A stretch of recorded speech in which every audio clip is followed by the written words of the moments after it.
Hi, and welcome to our channel.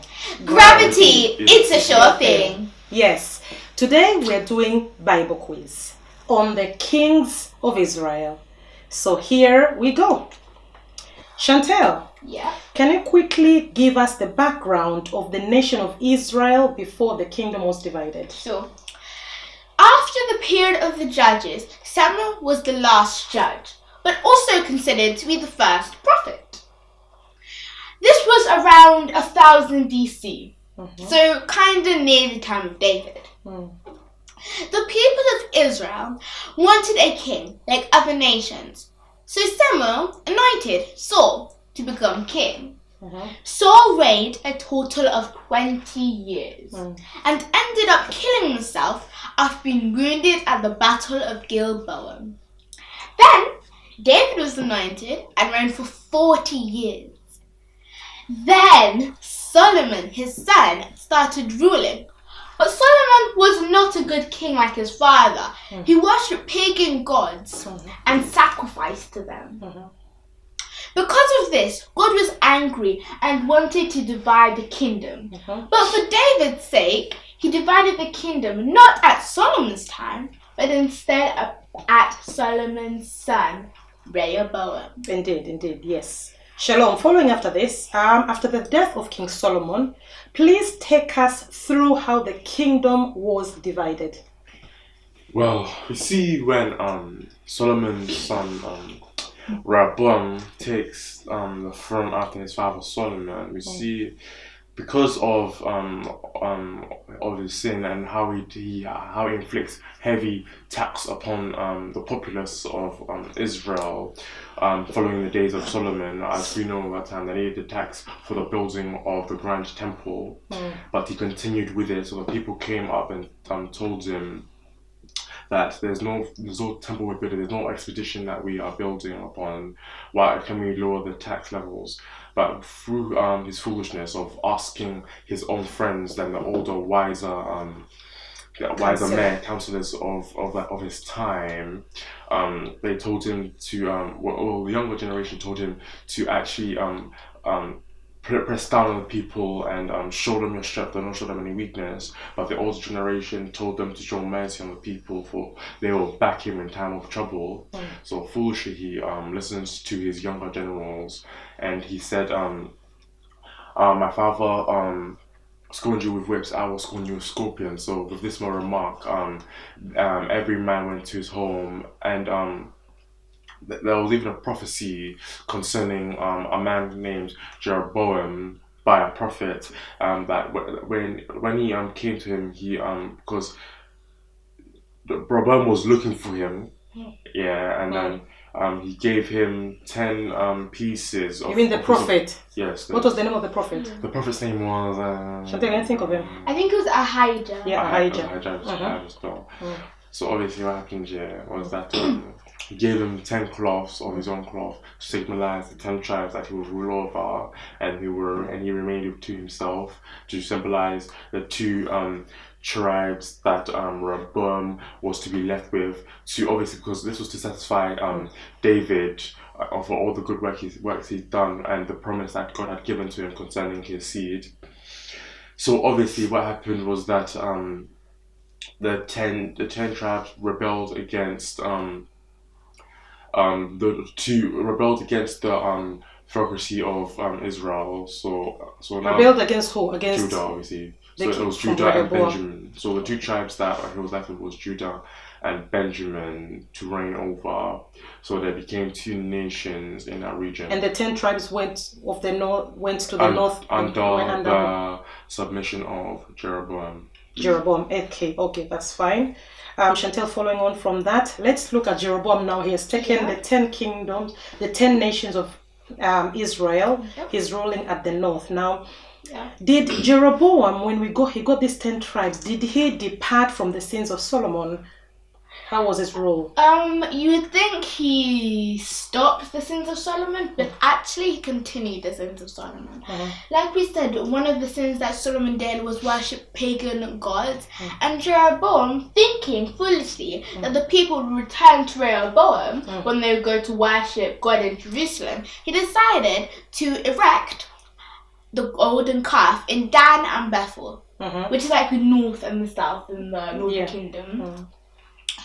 So after they did that, the Lord was very angry with them, and also Jeroboam made non-Levite priests from every clan of people, so anybody could be a priest. And so he also made a non-Levite feast on the 15th day of the 8th month. And one day, when he was sacrificing an animal on the altar, what he did is that when he was about to sacrifice it, a man from Judah came and said that because he's done evil in the Lord will, a son will be born named Josiah, and he will destroy all those high places and everything that's there. And the sign will be that the altar will split and then the ashes will fall out. And then Jeroboam, what he does is he raises his hand and said, arrest him. As he does that, his hand gets withered. And then suddenly the altar split up and the ashes fall out. And then he asks the man from Judah to actually pray for his hand, and then his hand gets restored. Okay, that's good. We see that when we're looking at the how God used to do in the Old Testament, even in the New Testament, we see sometimes when He is giving a prophecy, a long time prophecy, like the way we see here, as a man of Judah will come out, to be able to tell them that okay, this is going to happen. He normally gives also a short-term prophecy, and as you say, like a sign, exactly, to show them that if this has happened, then you surely this longer-term prophecy will happen. Like you said, the altar split. That happened like then. The altar split and the ashes pour out. Normally there's a exactly. Before we go on to this man of Judah or this prophet of Judah, Chantel, this Jeroboam, who reigned after him? Okay, most people think it's Baasha, but actually, after his son, one of his sons died, Abijam, after that incident happened, should I explain it? Or? No, it's okay, continue. Okay. So then his other son, Nadab, started ruling, and Nadab ruled for actually 2 years. Okay. And then Baasha, of the house of Issachar, was sent by God to actually destroy all Jeroboam's generations, as prophesied by Ahijah. Okay, that's fine. So Nadab followed, and then he was taken off by Baasha, and Baasha is the one who killed his posterity. Yeah. And Baasha was actually from Issachar. Okay, so it wasn't in his house. Okay, that's fine. Yeah. Shalom. Let's go back to the prophet of Judah, okay? Yeah. The prophet that was prophesied by Ahijah at the time of Jeroboam. Explain to us about this prophecy and what happened. The prophecy in which Chantal was explaining just there, isn't it? Well, this prophecy did in fact come into fruition in the later future. How many years approximately? Approximately, I think it was almost like 200 years. I'll say more, 190 maybe. 190 years. Okay, yeah. From my estimates, my conclusions.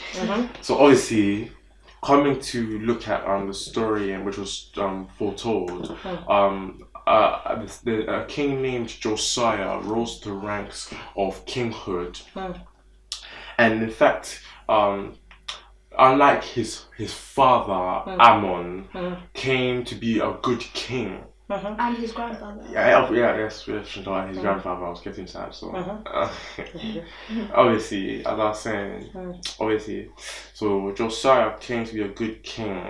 When he was bestowed into the kinghood at a very young age. But what is the benchmark of the story is that one time when the high priest was one time the high priest found the book of the law. So when he found this, he brought this upon to Josiah, and Josiah brought up the prophetess at that time to read it, and she told of how the calamity of God shall befall upon the nation, but Judah specifically. Yeah, Judah specifically. Also, but obviously Josiah prayed and cried to the Lord, and the Lord heard him. So judgment only came and was bestowed upon the nation when he died. Now coming back to your question in that about the prophecy. When Josiah had made great reforms in the nations, bringing back the festivals and changing the mindsets back into the mind of old, wherein God was worshipped to the form in which he had prescribed on the law, Josiah went up and defiled the altar in which the prophet had proclaimed to be defiled in the future. So he burnt all the altars that were there. He destroyed all the pagan altars. He also came across the unnamed prophet's grave, but he told his people not to touch it and let the body rest in the grave. Okay, Shalom, that is very good. Yes, and you said who was the king before Josiah? I said the king was Ammon. Ammon, who was the son of the wicked king Manasseh. Okay, that's fine. The worst. Okay, and after Josiah, do you remember who was the king after him? After Josiah, he if you don't remember, Chantel, do you remember? I don't remember this. Yes, it was Jehoahaz. He was actually the middle son of Josiah. Okay. Because the people preferred him more than his elder brother. They thought that the elder brother his was elder brother better. Eliakim. Okay, that's fine. Precisely. That is good. That is good. All right, Chantel, your question. Yay. Tell me about Jehoshaphat, the king Jehoshaphat, who went to war. Which king did he go to war with? Okay. So Jehoshaphat had a strong bond with Israel at his time. He actually went with two kings. One of them was Ahab. And most of us all know Ahab for Elijah's prophecies. But there's actually more to him. So Ahab wanted to actually go to Ramah to actually get it back because the Syrians had taken it when it wasn't their actual land. Okay. So Ahab thought that maybe I should ask Jehoshaphat because the bond that they had was more than friendship. They actually married their sons and daughters to each other. So Jehoshaphat made his son Jehoram marry Athaliah, daughter of Ahab and Jezebel. Yeah. Okay, yeah, exactly. Not Jezebel, exactly, yeah. Continue.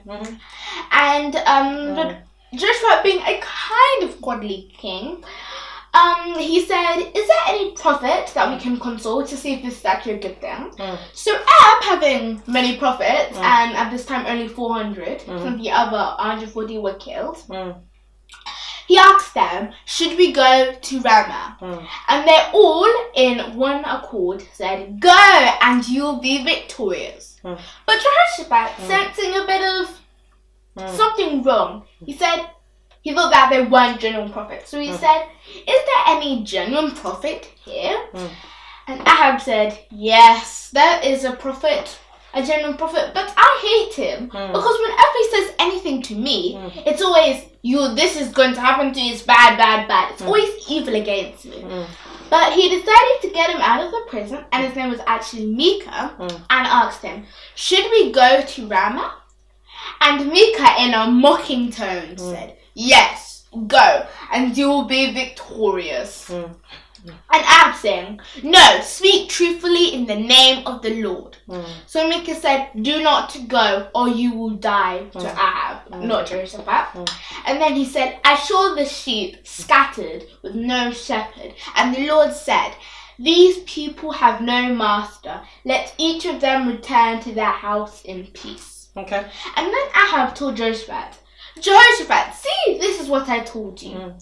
This man speaks nothing good of me, but everything bad. And then Micah said, if you indeed return safely, then the Lord has not spoken by me. So Ahab and Jehoshaphat discard the warning of Micah and go, and Ahab is just shot by a random arrow. They didn't actually intentionally do that. They just did it randomly. And it shot him, and and he was like going down, but he didn't die. But on the way to Jezreel, he died.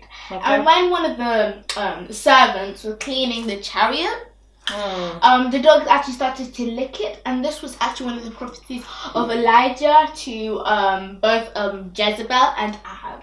Okay, that the dogs will lick his blood. Yeah. At Jezreel. Well done. So who was the king before Jehoshaphat? Oh yes, the king before Jehoshaphat was actually Asa, and Asa was a good king, and after him was his son Joram. Joram. Okay, that's fine. Shalom. The other king that King Jehoshaphat allied with of Israel apart from Ahab, explain to me what happened.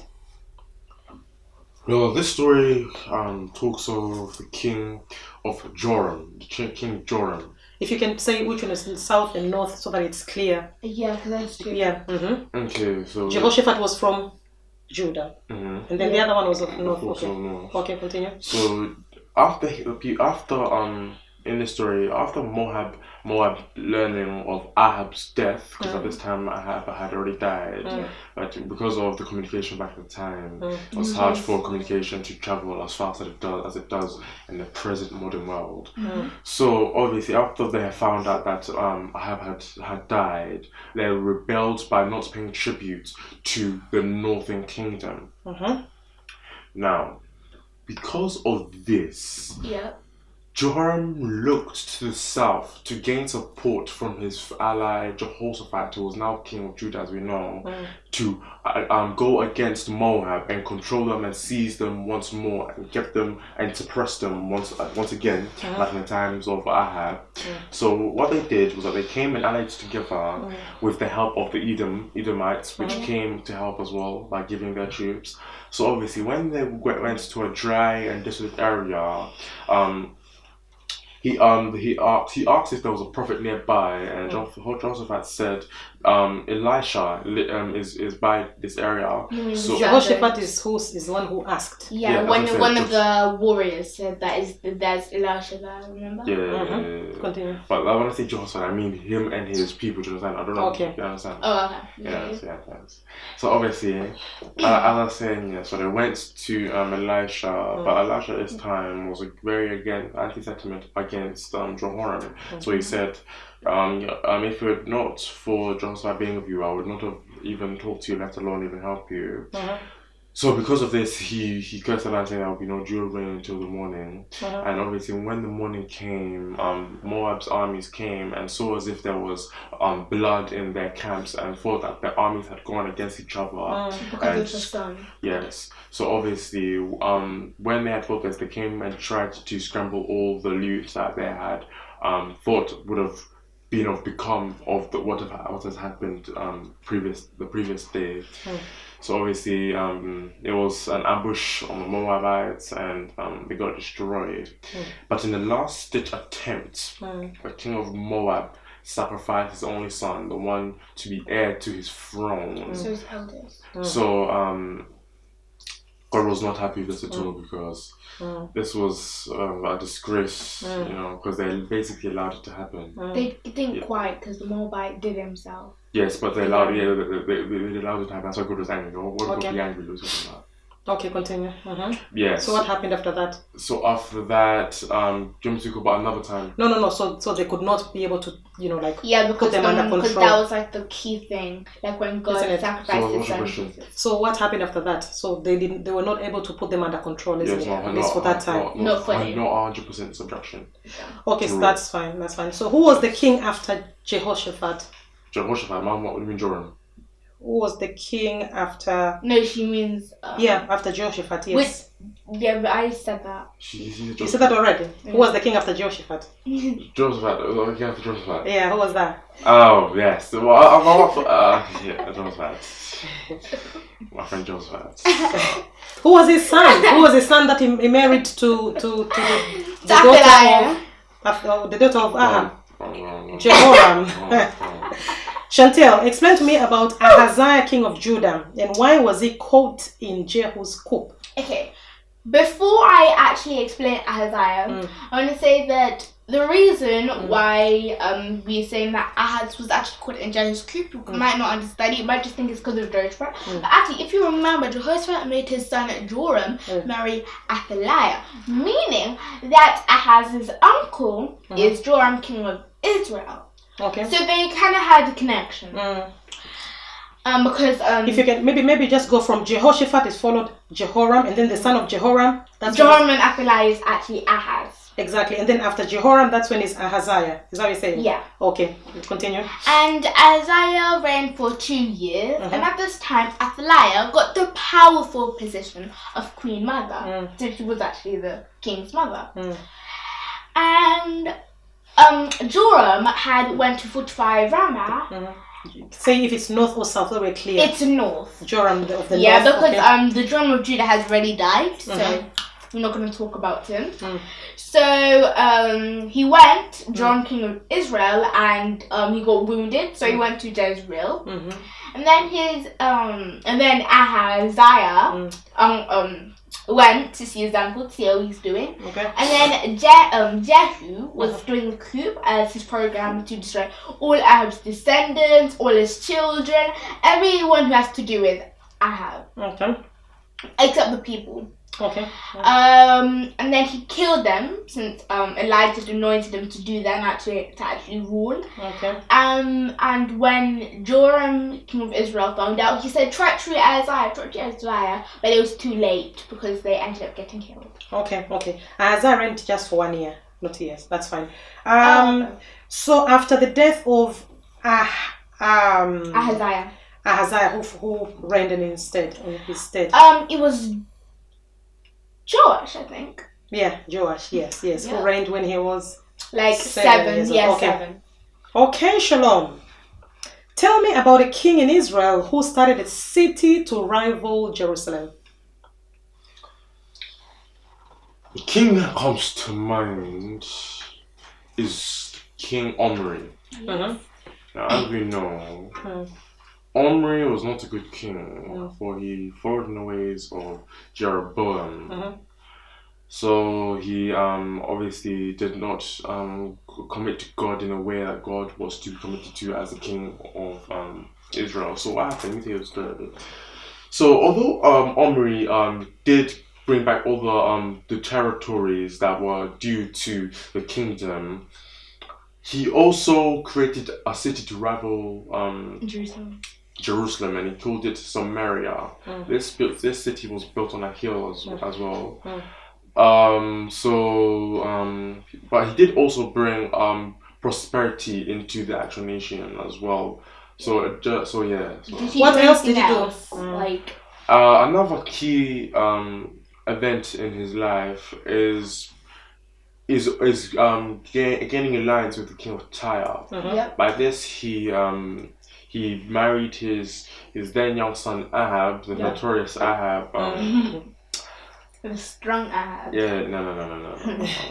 To whom? To Jezebel. And Jezebel, as we know, is the key figure who brought Baal worship into Israel. Yes, and that's why he was denounced by the prophets. Okay, Shalom again. Who ruled before Omri? Who ruled before Omri? Yep. The king who ruled before Omri was Zimri. Correct. Zimri, how many days did he? How long did he rule? You're just giving it away. How long did he rule? He ruled for a matter of days. How many days? How many days? Chantel? A week or 7 days. Okay, that's fine. Chantel, tell me about the kingdom of Judah, how it ended. Okay, so before I say answer your question, the nation that God used to actually pour out his judgment was the Babylonians. But also it's Egypt. I will show you how, but mostly Babylonians. So when Josiah died, as I said, the people anointed his middle son, so his second son, over his elder son because they thought the middle son was better. So the middle son ruled for a short period. What was his name?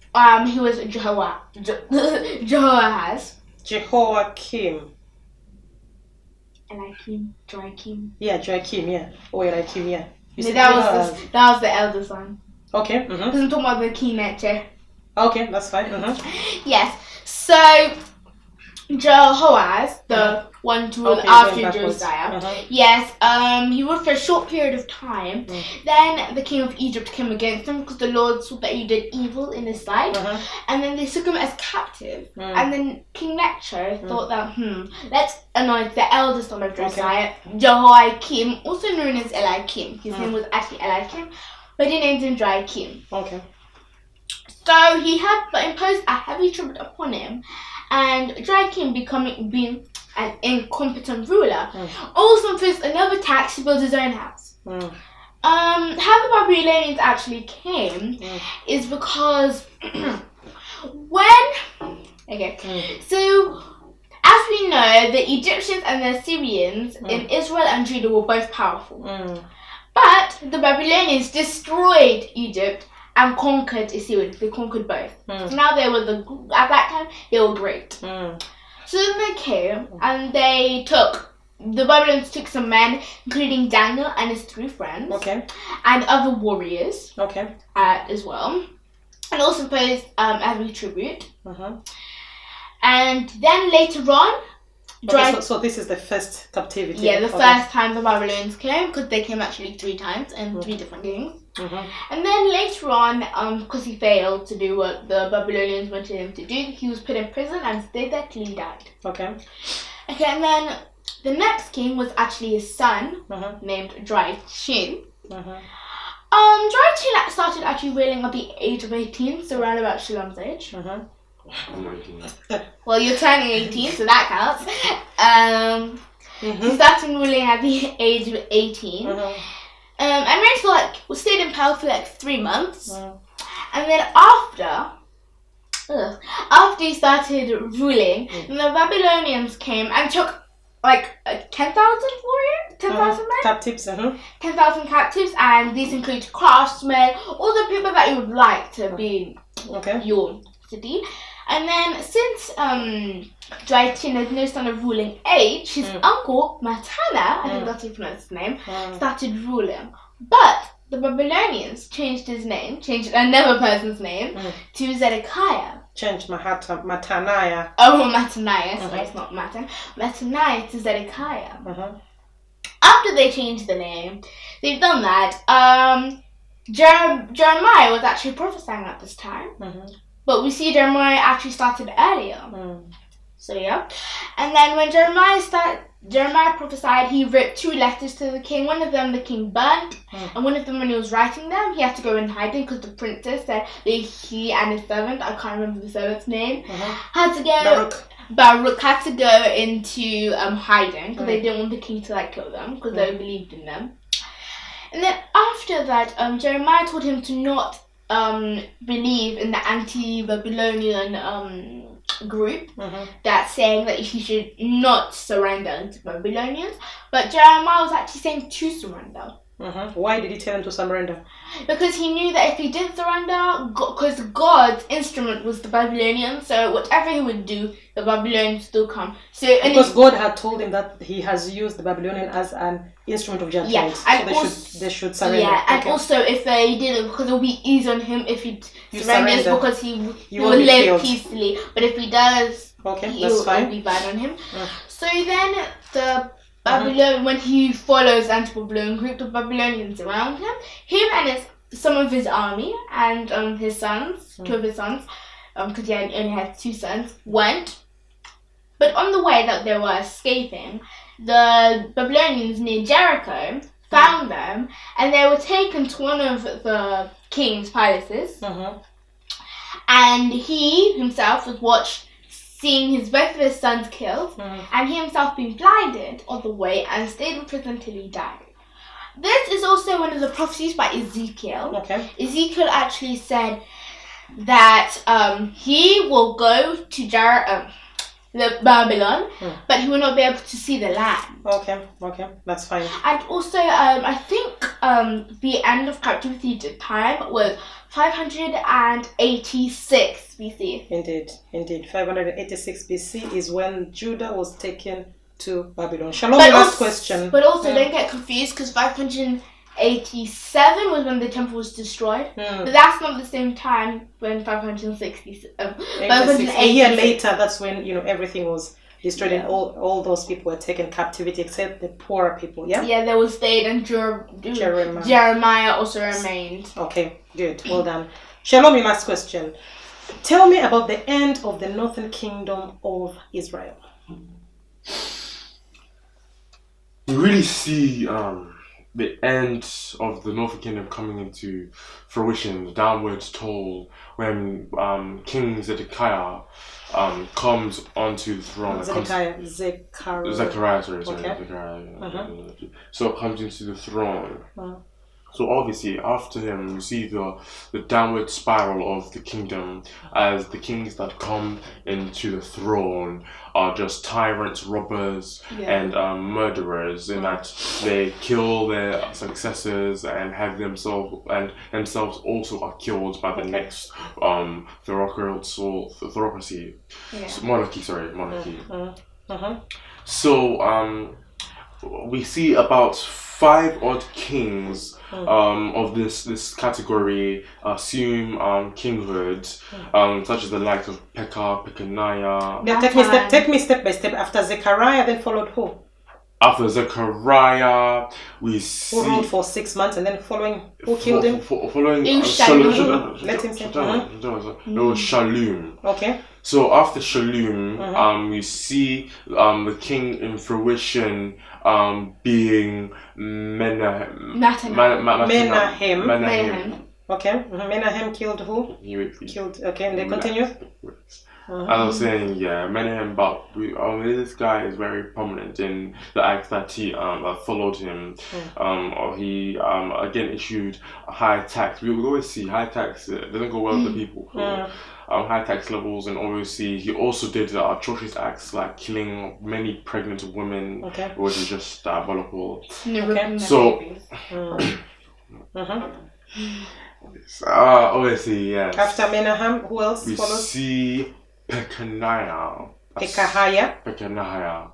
assuming the throne, and then after him we see Pekah, and then finally the last king of the northern kingdom being Hoshea. Okay, explain to me about Hoshea quickly.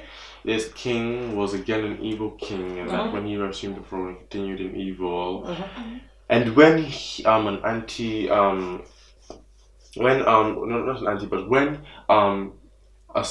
heard of Assyria changing kings, that the king had died, he foolishly thought that he could ally with Egypt, which at this time we know was very weak and not able to even withstand other wars, let alone its own civil wars.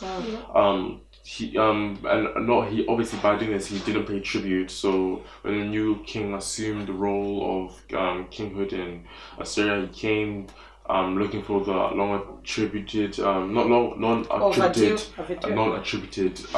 payment tribute. He came with it, but then he seen that it was a bit off.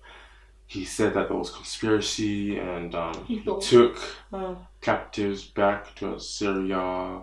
And this date we know is 722 BC. Indeed, yes. So the Northern Kingdom ended in 722 BC, almost like 200 years before the Southern Kingdom, which went into subjection 586 BC. So who was the prophet at this time in Northern Kingdom? Hosea, indeed. Hosea, not Hosea, Hosea, yes. The prophet Hosea, who started, and he's been there for a while, isn't it? Do you remember from which king? Hosea's been around from whom? He started around about at the time of Jeroboam the second, but you don't really hear him actually prophesying at the time of Jeroboam the second. It's only during Amos that are prophesying at the time of Jeroboam, but that's the time of Jeroboam. Yes, exactly. So he's been there since Jeroboam and Zechariah and all those kings and tyrants. Well done. So that was very good. So thank you for watching. You can follow us on Facebook. Our page is called Gravity. It's a sure thing. Thank you.